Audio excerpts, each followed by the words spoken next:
খারাপ দেখো না, খারাপ শোনো না, আর খারাপ বলো না। মহাত্মা গান্ধীজির এই ৩ বাঁদরের শিক্ষা তো আমরা সবাই ছোটবেলা থেকে বইয়ের পাতায় পড়ে এসেছি। আমরা জানি গান্ধীজি খুব সাধারণ জীবনযাপন করতেন। তিনি নিজের কাছে মাত্র কয়েকটি জিনিস রাখতেন, যার মধ্যে এই ৩ বাঁদরের একটি ছোট্ট চীনামাটির মূর্তি ছিল।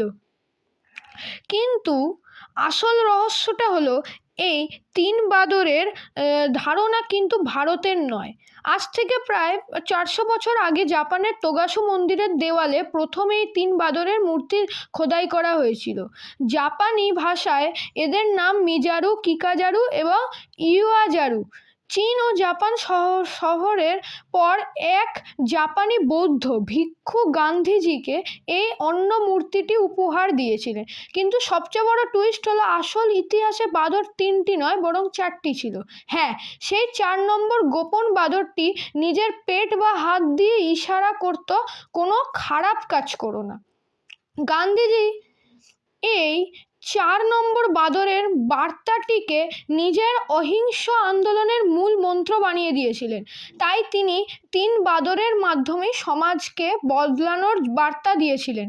এই অজানা ইতিহাসটি কি আপনি কি আগে জানতেন? কমেন্টে অবশ্যই জানান। ধন্যবাদ।